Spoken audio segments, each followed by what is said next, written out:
Hey, today, today the subject is quite interesting. And even though it's like a very common subject in the industry, when you're developing video games, you have that conversation between AAA, AA, and indie games very often. Probably is a different conversation than that from just a merely consumer or player point of view, but nonetheless it is a pretty intense conversation. I maybe these days are the discussion about indie development are not so intense, given the fact that many have considered that the indie scene is dead. I don't agree with it. It's evolving, probably, that's for sure. It's growing, it's changing, it's adapting, but it's not dead for sure. So today, we thought, as there has not been really that conversation in our Discord server, that you can join. I just posted it here, and really it's open for anybody to join and ask and talk about whatever. There's for sure there's channels to talk about our games, but there is also a space to open the conversation to very very diverse topics, such as this one, which is pretty not core to our activity necessarily, even though we are obviously indie developers and indie publishers. We are very indie. The first thing that I think that we should talk about is to what it means to do indie game development. And this is a very juicy point, because okay, let's switch it, because I find that it is very easy to pinpoint what is a triple A game development, which is based in budget, the amount of money necessary to produce a video game that is considered AAA. It boils down to its budget. When a game doesn't have a AAA budget, which is several millions, like several, like around 50, I think, or maybe between 20 and 50, even more, like from 50 onwards, that's AAA. And below that, it can be considered AA, when games are not, they have that production values, but the budget is not behind them. Then it becomes AA. And then what is an indie game development, or an indie game, right? Okay, I always consider that there's three main points where we can consider indie in the video game industry. First, you're an independent studio. You finance your projects on your own. So therefore, you as a studio don't count on others for creative guidance or creative direction. Also, you publish it yourself, maybe. No, well, yeah. Let's say it's independent completely. You're an independent studio. That means that no one is giving you money. The money comes from yourself, from whatever you have saved, whatever you make out of your own games. There's no external financing beyond what you make out of the video games you develop. First, aesthetics or looks, or yeah, that is games that look like indie games. That's a consideration of, okay, this is an indie game because I paid it myself, but it's like its production value, it's so high, it doesn't look indie. So they generally don't, it's not considered indie. And here I'm not talking about my opinion on the matter. I'm talking about what is perceived as indie. So definitions on what perception people have regarding what it means to be an indie dev. So first off, the studio is independent, has no external financing, therefore whatever it does, it's indie, because they decided themselves. Second, the game itself looks indie, so it has that crafty, artsy feel to it. So then it is considered indie as a result. And the third one, it's when even though the studio is being invested by and the project doesn't necessarily has a super indie image aesthetics, but the studio has creative freedom, and then it's again considered indie, because even though there has been financing, third-party financing, or it has an investment group or a publisher paying for the development, the creative, it's not being coached. It is free given, it is free created, free. There is no one behind that it's pushing a narrative for the studio to create that game. So that's when, the independence comes just from the creative side.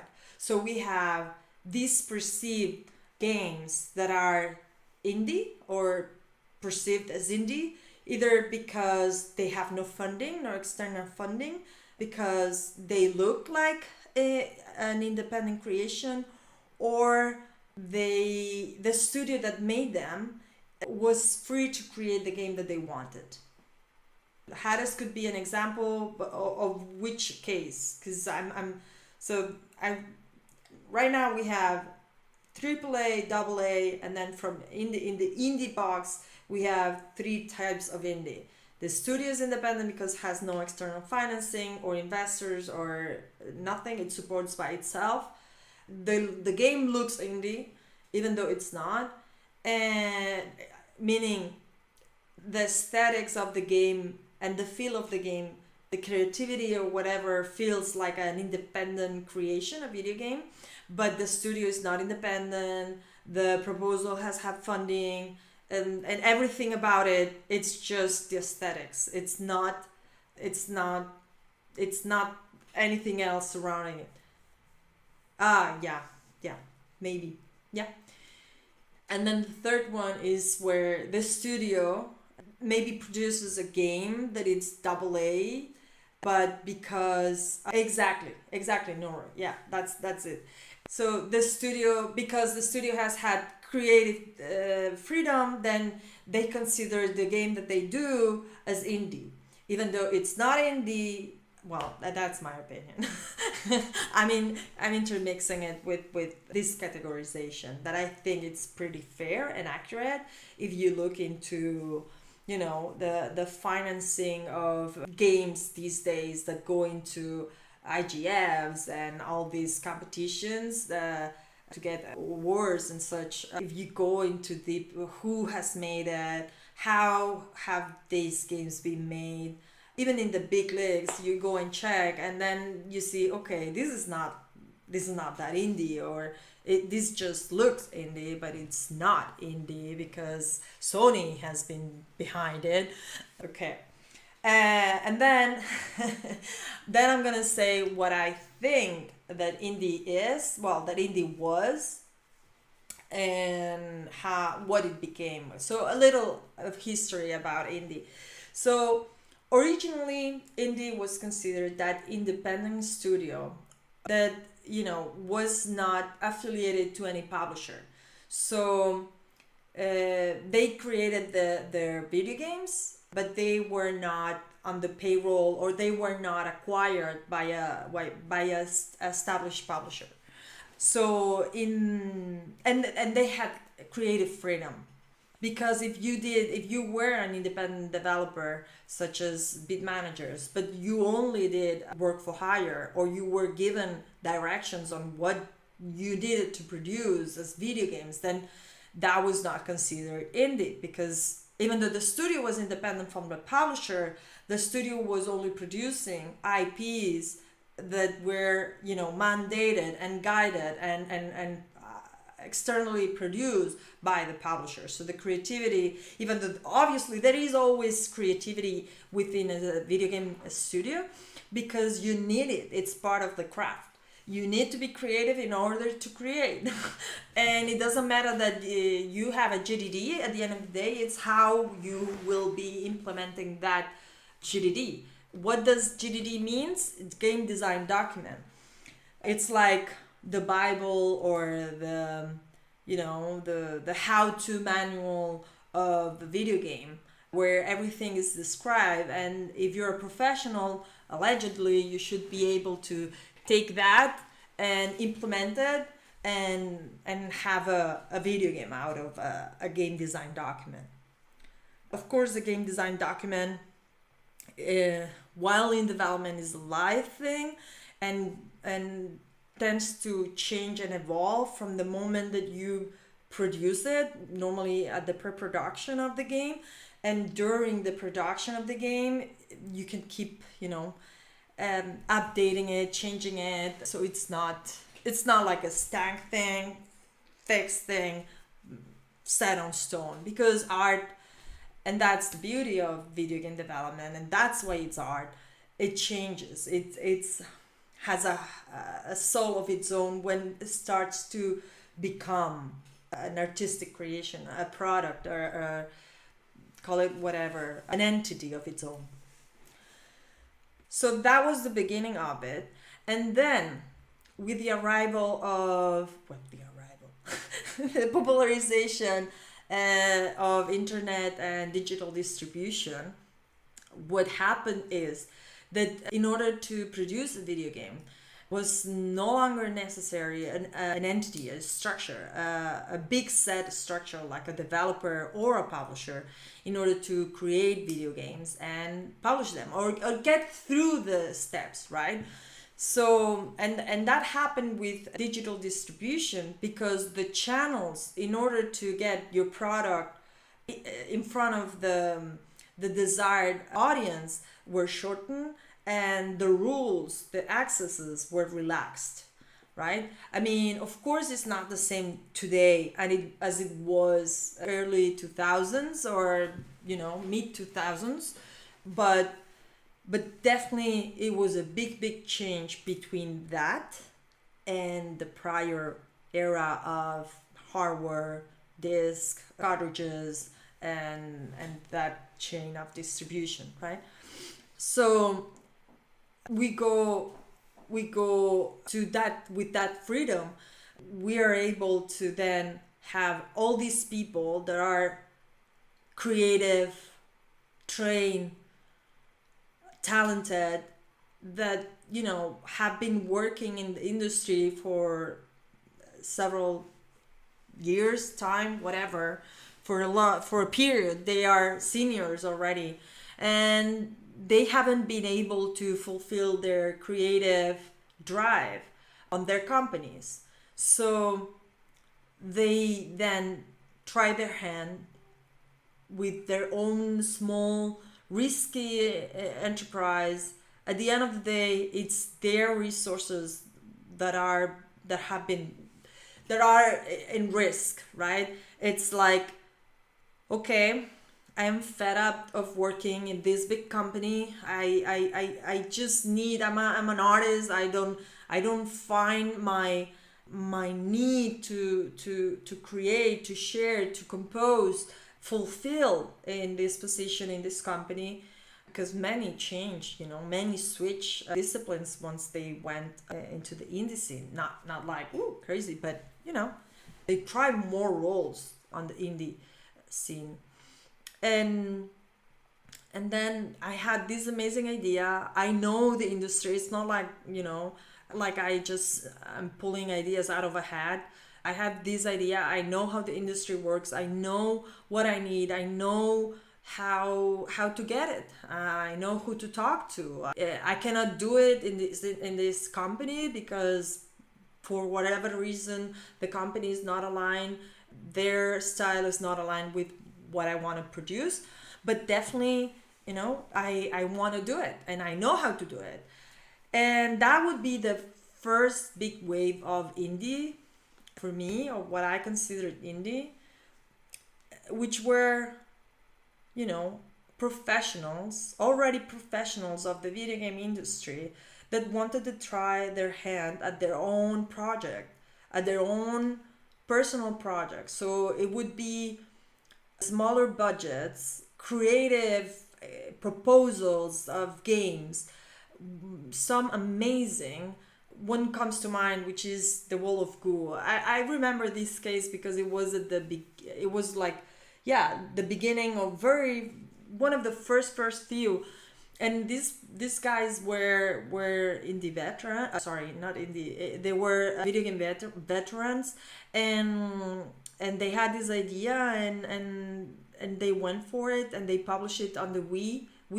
I believe that they did it digital, and it worked super well. Okay, I'm making the story up. I haven't researched a ton. I'm just calling out on my recall of the story. I might not be too accurate about it, but I know that they made huge impact, and I recall it as the first big indie.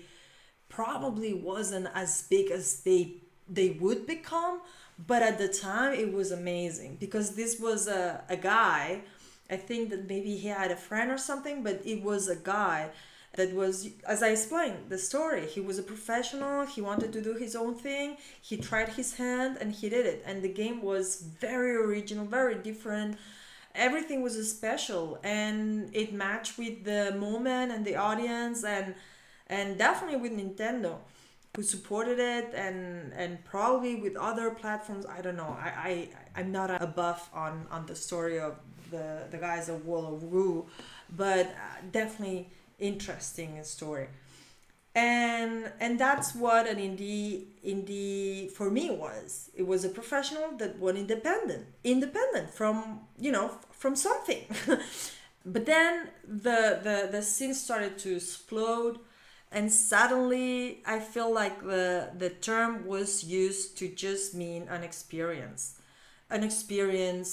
no money, ideas, but no clear path of how to make them true or how to market. So it became like, oh, if you just finish your studies, you're indie because you want to do your thing. And it's like, no, it's not.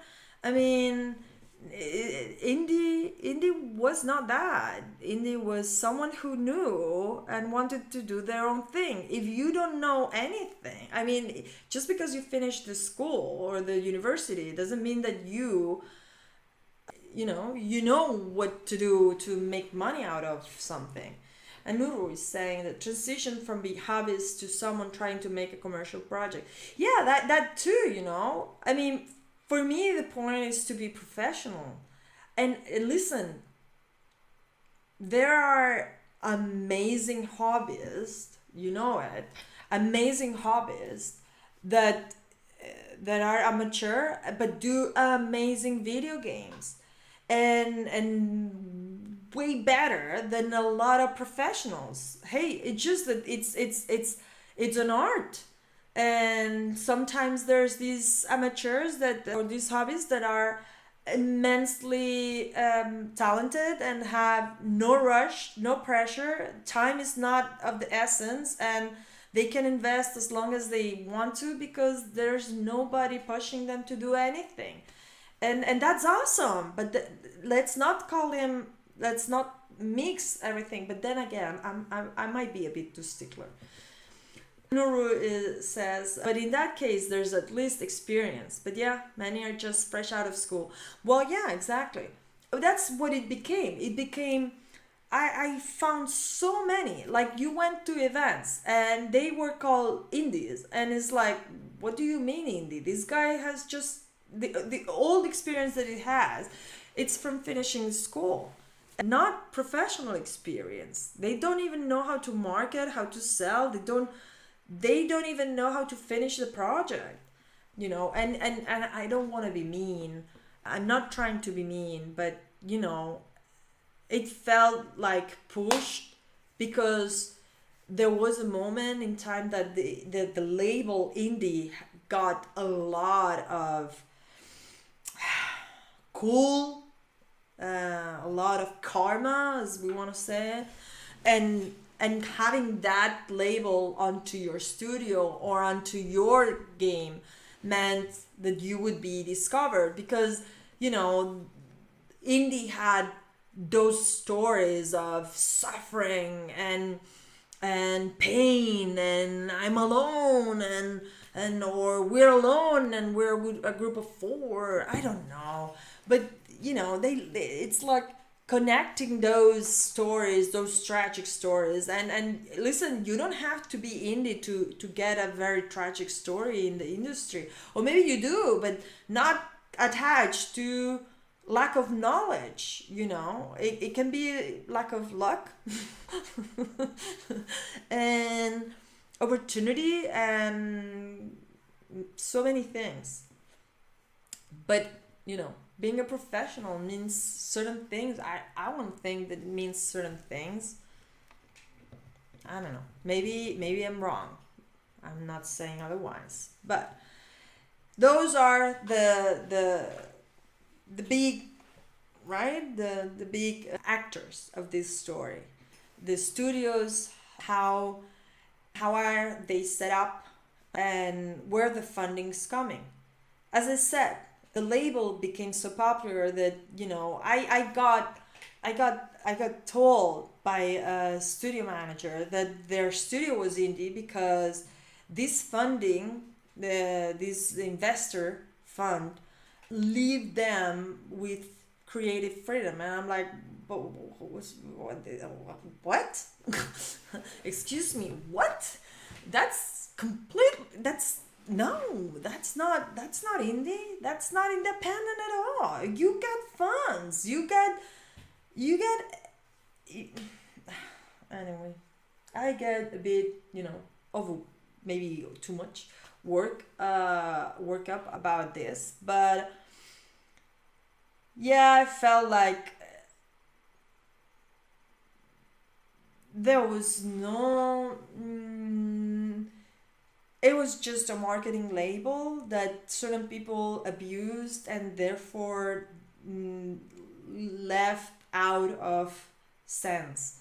Because if we want to catalog everybody, when you want to label something, that's gonna be tricky because deciding what is and what is not, it's super complicated. I agree, and I don't care anymore. If you want to call yourself indie, call yourself indie. It doesn't matter anymore. The stories are,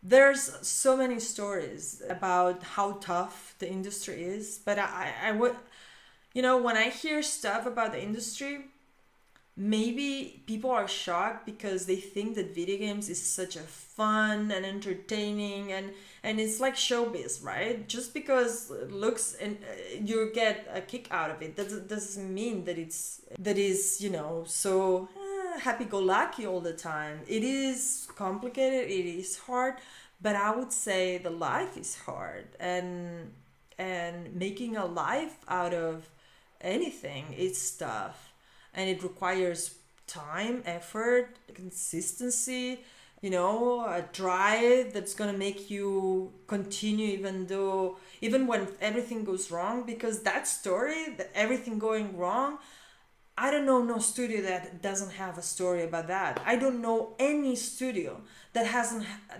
didn't or hasn't struggled into life.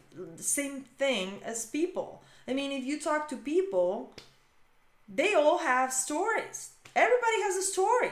Everybody. And who doesn't say that, good for them. They just choose to look at things, at life, on a very positive, with a very positive attitude, and they choose to concentrate on the positive, and that's awesome. But that doesn't mean that bad thing happens.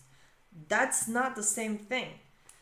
And Nuru says that it's extremely competitive because so many people want to do it.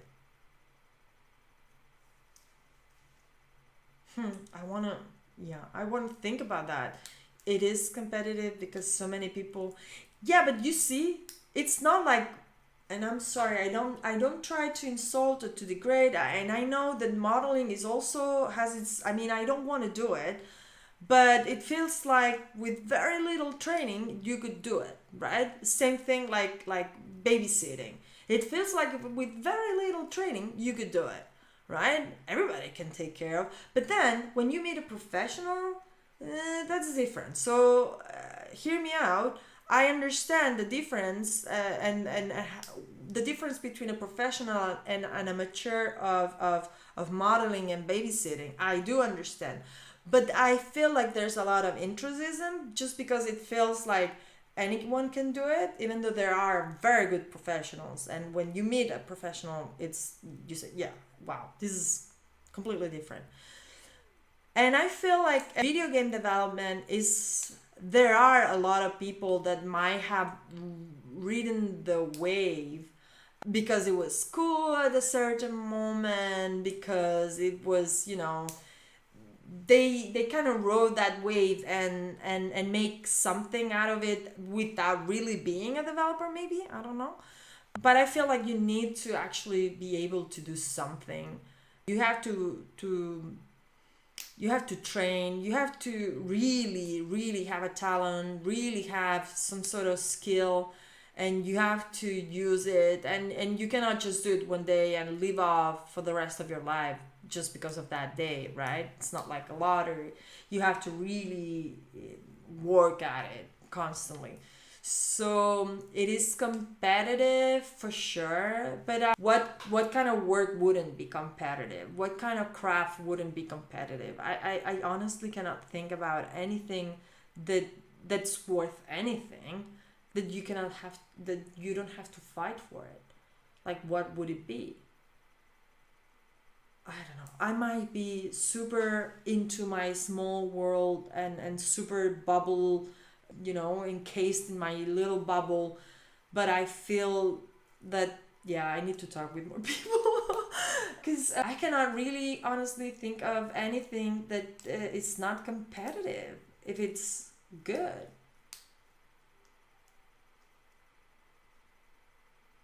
And if you're willing to put the effort, you might actually succeed. If you, I mean, imagine seeing, I don't know, I feel like if you persevere, if you continue trying, if you really want to do video games, you can do them on your own. You don't need to do them anywhere, right? It's the same thing with painting. The other day I was watching a documentary about this painter guy that it was so huge during the 80s. That had a TV show and courses, and he would paint like a picture in 30 minutes, and it would be always kind of like the same. It would be like a landscape of mountains and stuff. I guess someone knows what I'm talking about. But it takes an effort. I don't know why I went into this. But anyway, it takes an effort. It is competitive. You have to want it. I don't know. It's competitive for sure. I mean, on the personal, I think that it is with yourself first, You have to be competing with yourself, meaning that you have to improve yourself every day, every month. You have to be always better than yourself. So you have always something to offer. So in that sense, it is very competitive. And then when you're working in a team, if you're pushing that way, you probably will be pushing the whole team, right? And then when you go to market, then I see that as the next step of being very competitive, because every day there's more games on the market, and time to play them is is given. It doesn't, it's not growing. The time that you have is the time that you have. Just because there's more games doesn't mean that you have more time to play them. So the pandemic, that's what brought more time to play games. That didn't mean that more were sold. That meant that games that were service, so free to play, got tons of hours, and they got lots of money because of that, because of their model, because they needed that time. When you're doing premium, which is you pay and you play, but then you don't pay anymore, and you play as much as you want. You go and the time allotted to the game is, it's all you're gonna see. So you only do one transaction versus free to play, where you can have so many transactions during the life of a gameplay, right? Of a game, and it's all gameplays that it might produce. Very competitive market because of that. And then again, it's growing. All the statistics, all the forecasts always show how the market of video games is growing. So what I'm saying is that, yeah, sure, it's growing, but it is what it is. Entertainment, we are fighting. All the games, every game is fighting for those 2 seconds of attention of our intended audience to be tried, tested, and played. And we're competing not only with other video games, which are mainly our competition, but also with video, with stream video, Netflix, with cinema, with so many other entertainment industries, right? Even the video game is the first one. So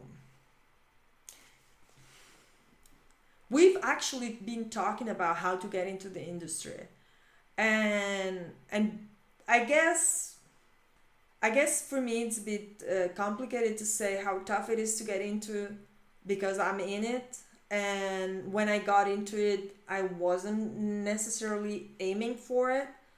It's sort of something that happened to me, and it was more like a destiny. I didn't choose it, it chose me, and it became my life. And whenever we put out, I mean Abylight, whenever Abylight puts out a job offer, I am part of the process of interviewing. And some people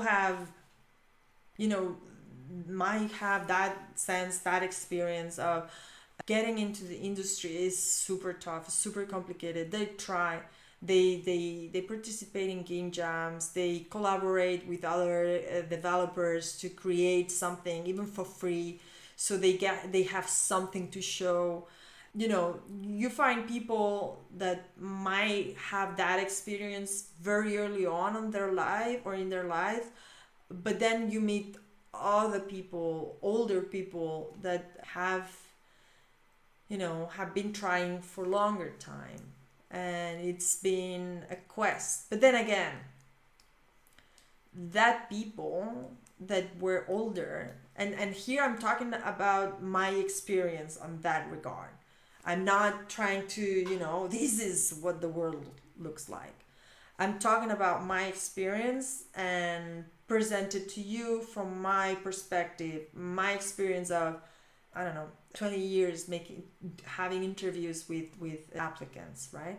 And one wonders, why didn't you get, or one asks, why didn't you get into the industry before? Why are you doing it now? And some people always choose the easiest path. And ultimately, that's why they didn't get or don't get into the industry.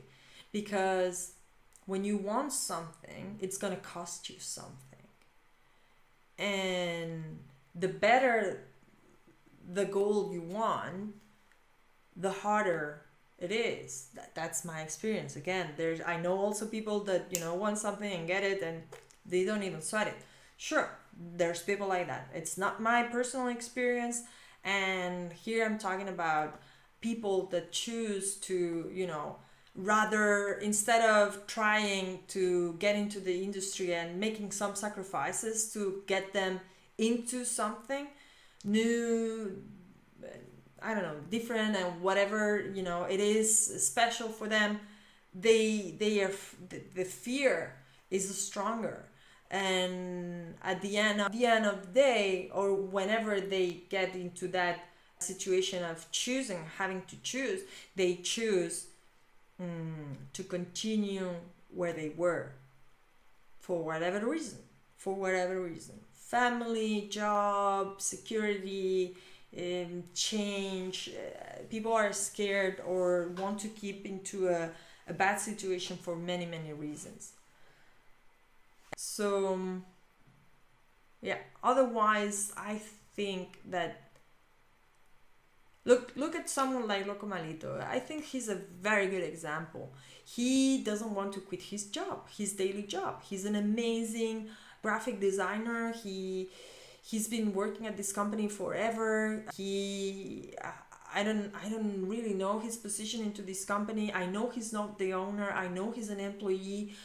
I'm not sure. I think he's some sort of team lead or something like that, but don't quote me on this because I'm not 100% sure. But for sure it's not his company. And he's always chosen that security instead of investing his time and effort and career into video games. And when I ask why, his answer has been, I rather do what I want as I want it and work on something that pays the bill and do video games as a hobby. So to entertain me, to enjoy it. I don't want to have to live off this that I love so much when I can do it like I'm doing it and I'm perfectly happy with it. So you see, that's not my choice. My choice was different, and the choice of the people that I work with is different. But I completely respect that perception, that perspective. And look, he's an amazing designer. He's an amazing video game designer. He and not only that, right? He's so good at designing that maybe I'm talking a lot at designing, but obviously he programs, he does the art, he does so many things. Not the music, that's great, 3087, but he does so many things, right? But hey, what he's bringing to the table that it's really, really, really, really, really special is the design.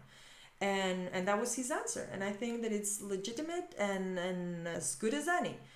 But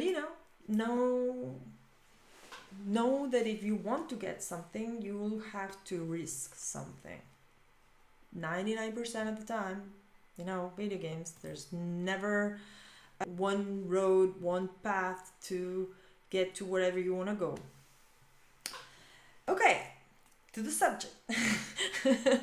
So now that we more or less know what an indie developer is, that we can maybe, these days indie is not used so much anymore because it's been so discredited, so washed out of sense that indie it is still used but not so much. So we'll see how we're going to compare. There are still indies. We're going to consider these smaller studios self-funded. I want to say that self-funded should be the norm, even if they got funding for a project, or even if they got, it could be Kickstarter. That's still what would it be, self-funded or external? Interesting, right? Because a publisher that gives you money but lets you do whatever you want, that's kind of like Kickstarter, right? Question for thought. So creative freedom, that's for sure, that's the point. at least on the project, right? So could you be a bot developer and do an indie project? That's weird. I feel like that's weird. You as an independent can rent your services out to whoever you want, right? Like you could do work for hire. Like Abylight has done it with Prison Tycoon. He's doing this project for Ziggurat. It's a work for hire project. That does that mean that Abylight is not independent anymore? Well, it is on whatever else he does. It does, right? Kickstarter funding, so Nuru says, like Kickstarter funding comes with almost no responsibility to the funders. So yeah. Yeah, well, of course they don't see any return, right, on investment, like which could be, but I think Kickstarter made it right, because other platforms that try to give them, yeah, but I feel like the backers rewards, it's, they either pay in advance or are compensated somehow, but they don't, it's not like a small portion of return of investment like a publisher will have, right? If a publisher gives you money, they're going to see that money back eventually. If a backer gives you money, on Kickstarter, they don't get their money back. They will get whatever, right? Maybe the game, maybe physical version of the game, maybe, I don't know, their name on the credits. I don't know. But it's not exactly the same, the compensation, at least for the donor, for the backer, where a publisher, it is more invested on the success of their investment, because they expect to earn money out of that anyway. So indie developer should be free to create, should be self-funded. Well, I think that's kind of, it's tricky, you know. I would say that Kickstarter should be okay, because the backers aren't, well, we can say now that they don't push you into any specific directions, but actually they do, you know, they can, you know, if you don't comply or if you don't give them what they want, they can get mad, they can really be, you know, after you, not because they want, you know, to get rich, but they want X, whatever. Maybe it matters where the funding goes. What do you mean where the funding goes? From who? Well, funding always go into the development of the game, right? I mean, like the development of the game is self-funded, but like marketing is funded by someone else, like a publisher. Okay, so and that would be a consideration to whether the studio is independent or not. I don't know if that distinction matters or not. Well, I don't know. That's what we are trying to figure out, right? I mean, at the beginning everything was so clear, and then it got muddled up, and now it's like, what is independent and what is not indie? Is it indie something that looks like indie, or is it something that has other characteristics, like the creator did it like they wanted? Well, whether the game is developed independently or not, yeah, I mean, but that's the point. Because at that point, whoever is funding the project, it's too late for them to really influence the game much. So for you, creative freedom would be the deciding factor of an indie, at least project, right? It would be the main factor, but I think it's probably a spectrum. Yeah, I agree. I mean, you know, that's what I was saying about the labels. That when you try to put a label on something, you know, on the edge is going to be very murky. So maybe you're 80% indie at that point. Yeah. I was thinking about the label and then the percentage of it. like those DNA tests that they're doing, that they tell you, I haven't done one, but they tell you you're 20% African and then 15% Indonesian and 60% European from this country. Yeah, which is, I don't know, it's a bit ridiculous from my point of view, but I don't know. I don't know. It's very complicated because for me, being independent means that I have to self-fund my projects, that I don't have money from others. And money from others can be anything. Can be, that you're publicly traded, therefore you have investors pouring money in, or you're getting it somehow differently, in a different way. I don't know. I'm not a super expert on that. But or that you have an investment group behind you pouring money, or agreeing to give you X amount of money. And hey, I'm not saying, and this is super important for me on this talk today, I'm not talking, even though I've kind of like, hey, this was supposed to be the meaning of indie and it got lost and degraded and blah blah blah, but I any proposal is good as long as you're not taking advantage of anybody or not lying about who you are or what you're doing, right? I mean, I would be very okay doing AAA, AA. I mean, we've done AA and indie, very indie. I don't think Abylight has done super indie in the I mean, we've done it because we are, in the sense that we funded our games ourselves, but they haven't looked like indie, so they have not been super, I don't know, accepted, adopted. I don't know. I guess there's a different trend on the indie scene regarding that. Anyway, so being self-funded, I think it's important as a studio. Because if you belong to someone, like you belong to Sony, what the heck are you gonna be indie? That's, even if your project is yourself, blah blah blah blah blah. Well, who cares? Someone's paying for it. It cannot be indie. Don't call yourself that. It's so stupid. I mean, what if I would say that my games are AAA? That would be so stupid, isn't it? So I feel like the same way. Just because you can doesn't mean that you have to slap the label onto your projects or yourself. So let's go. Self-funded, independent, not belonging to groups or investment or other source of financing, but the games that you develop and publish, or publish through third parties, right? And that's what you actually were saying, that if the game is done or done by you, it's okay to partner up for publishing with a publisher. It can be an indie publisher because, hello, there is like a setup, very big, very meaty publishers, established and multinationals and all that stuff. And then there's the indie publishers like ourselves. We are indie publishers. Hello. And here, budgets are very, very important.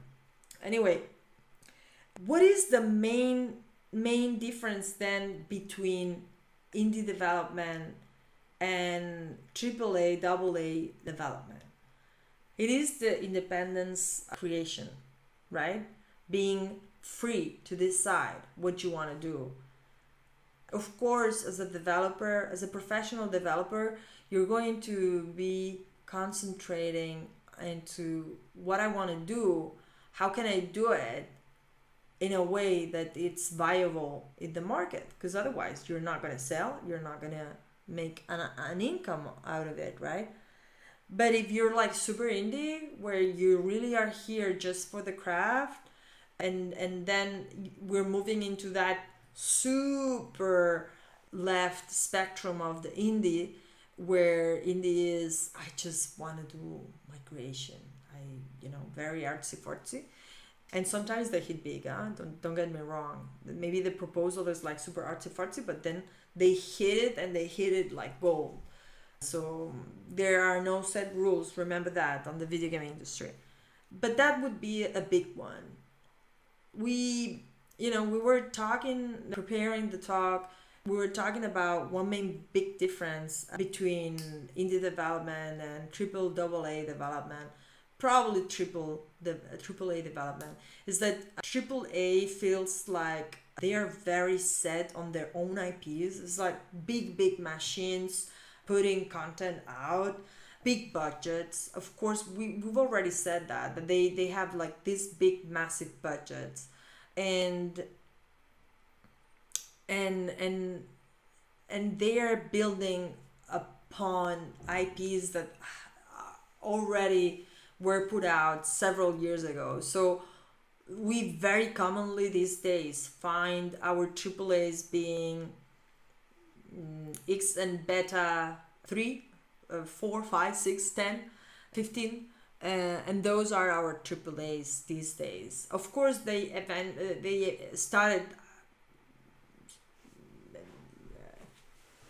started and we were actually discussing whether they started as AAA or they started out as AA and then moved to AAA. But I think anything is possible. We're talking about video games, so anything is possible. I think that some IPs that are super AAA these days, they started out as AAA on their first launch, but there might be some that were AA and they became huge hits and then moved into the AAA sphere, right? But that's for one. And the second is AAA.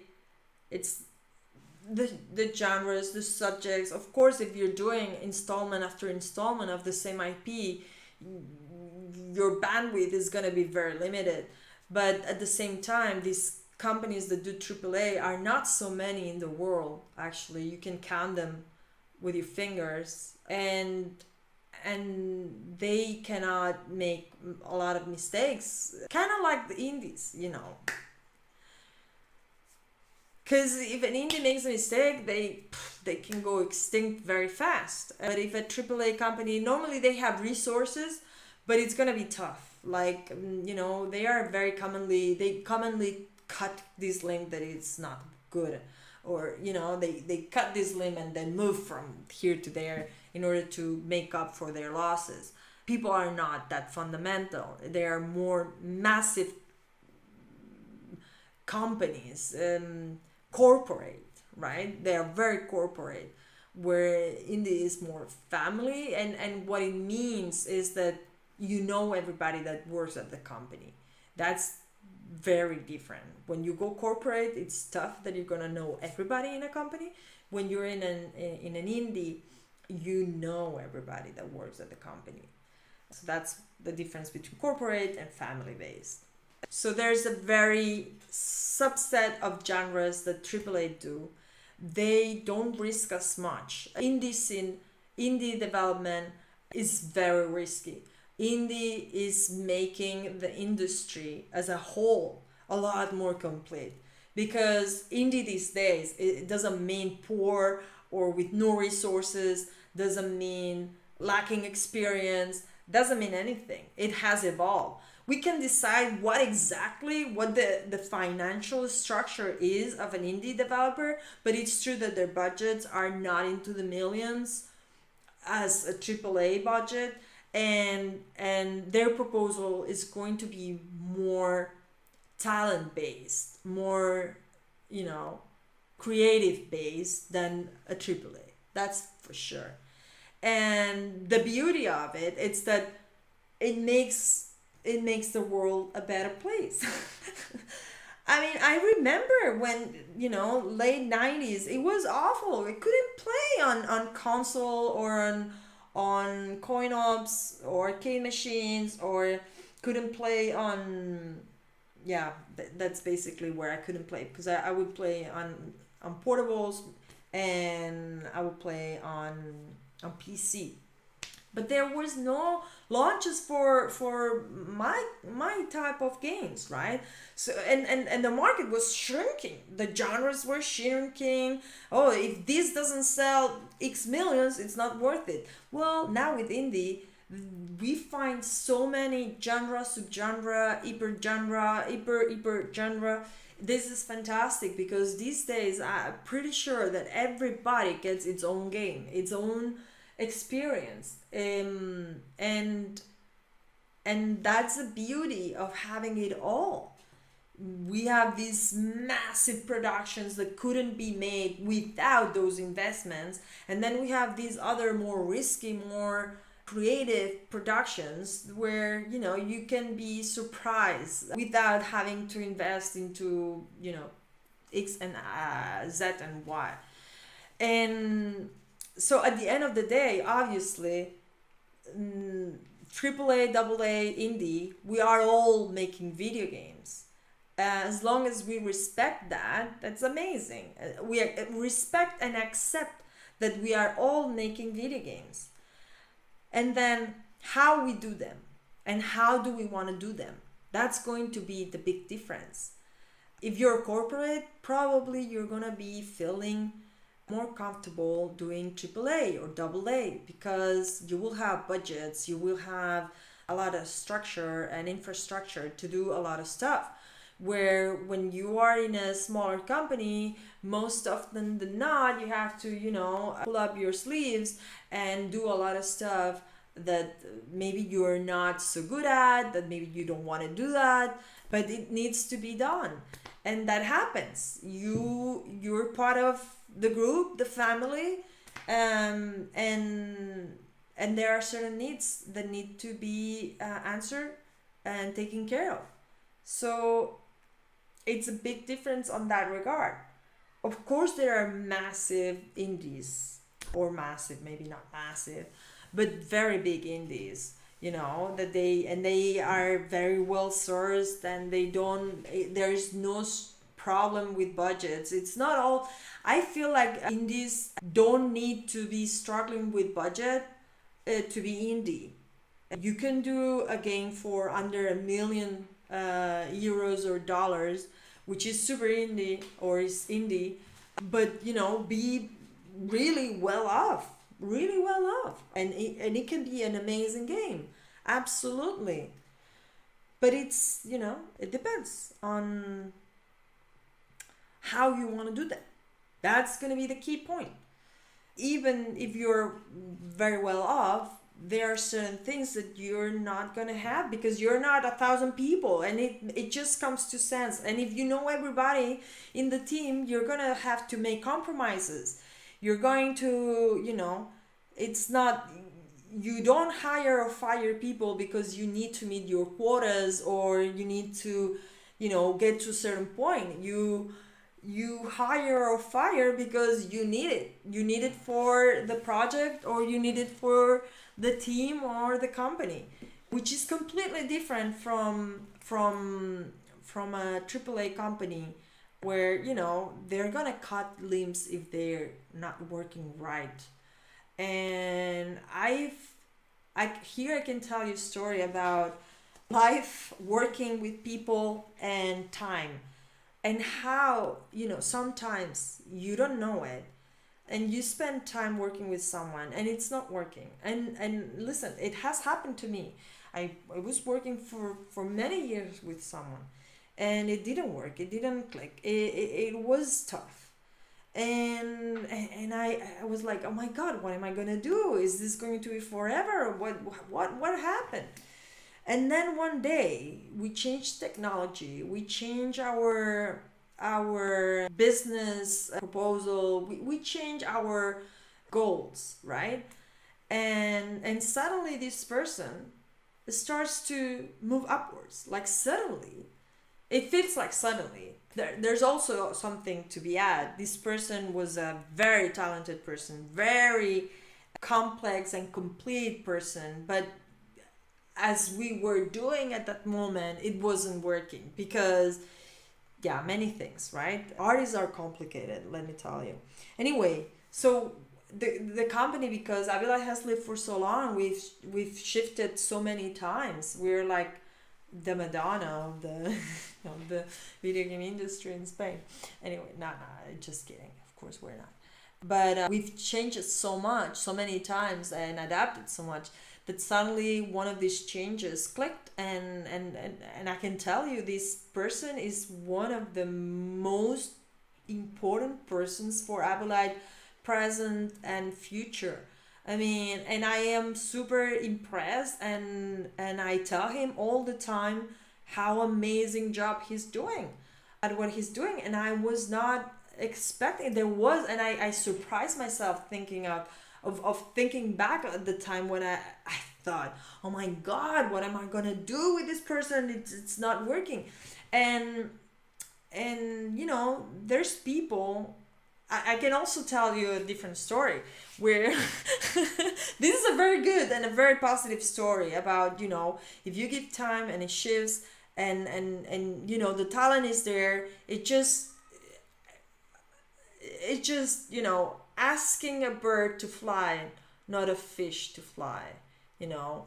That's one of my sayings. If you ask a fish to fly, you're gonna be disappointed because it's not flying, and the fish is going to be frustrated because it cannot fulfill your aims or goals, right? So just know who you're working with, and let them be who they need to be. Of course, sometimes it makes sense to make a lot of efforts and adaptations. Sometimes it cannot be done. It's not like this is, I mean, at the end of the day, it has to be viable, right? But of course, there's more chances that if you run a small team and you know everybody, you're more willing to make adjustments, so people have, at least that's how I do it, people have their own personal and professional development within the structure. Because getting to know someone, you know, learning how they tick, learning, I mean, if they are part of the team, it's because they have talent. Otherwise they wouldn't be there, right? Especially after several years, when, you know, it's proven time and time again. I would say that someone that it's been around for over 2 or 3 years have to have the talent. And as long as he or she has the commitment and the will to persevere, why not? Let's all do the effort, right? Let's all do the work together to find the right place for everybody. I don't think, well, it's not that I don't think, I know that big companies don't do that. It just, they don't care, because it doesn't, budgets don't work that way on a big company, in a big structure. It's, they already have allotted a certain amount of money or budget on human resources, and they don't care if they fire or hire. It's, of course, there's a limitation. That's a very complicated asset. And for me, that's the fundamental basis of the whole company and structure. My team, the Abylight's team, the people that work at Abylight, that's everything for me. But I know that not everybody thinks the same way. And I know because I know people that work on AAAs, that how tough it is when it comes to personal relations and personal considerations. Yeah, I want to think that we're, you know, different that way. And yeah, and that's on the personal. We already talked about the creative, and how. Another thing that also happens is that the impact that one single person has in a project that it's made by a team of few people versus, you know, hundreds in a team or in a company. It's more complicated to assign authorship, or, well, not authorship, but, you know, if you believe something or you think something, I think that in a small group there's more chances to be heard.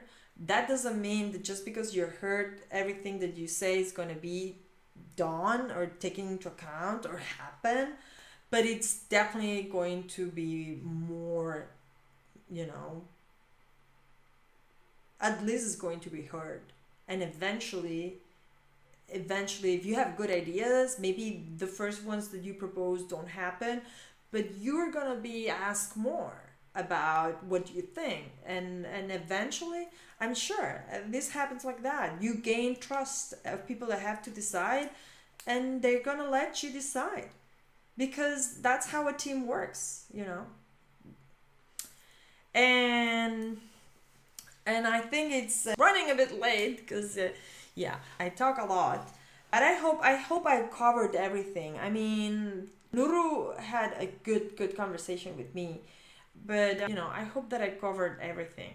And if I want to leave with something with this presentation of what it is, AAA, AA, indie, is that none is better than the other. It just, you know, you have to know what you want.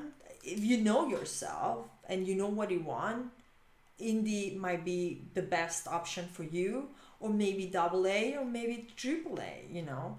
It's not like, oh, everybody's dying to go triple A. That's not true. I actually know a lot of people that run off like crazy. I know people that are involved in AAA and are okay, you know. And of course, I know also a lot of people that work, me myself, in indie, and we're very content. Uh, More than that, we're very happy because we feel like we are, you know, more, we're closer to everything, and it feels more authentic.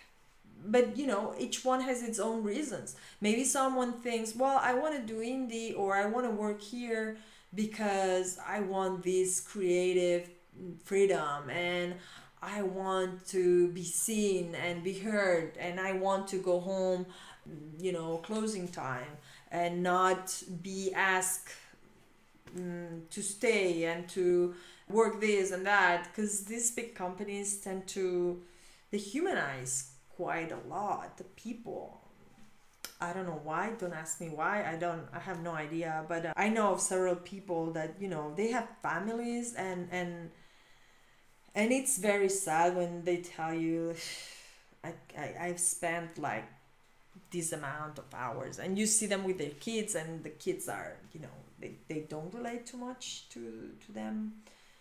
You seem more inclined to the other. It's not everybody, it's not every company, but you know, there are certain things, and hey, bear in mind that in indie, of course, it is tough sometimes, and it can be very tough. But then again, it depends where you are. It's not the same a 2 people studio that a 20 or 50 or 60 people studio, you know. I don't know, it just, you have, if you're choosing, you have to know what is important for you in life, and knowing that, you're gonna make the right decision, and that's about it. That's about it. Everything is good. Hey, at the end of the day, when games come to market, who wins is all of us as players, because we have more to choose from. So it's just trying to find your place and respecting everybody and enjoying. So thank you very much for being here and listening to me talking about indie game dev and AAA game dev. Thank you, Naru, for your support as always. And thank you all. I'll catch you next week, hopefully, with more subjects to talk about. Video game development, publishing, and whatnots. Thank you. Have a good one.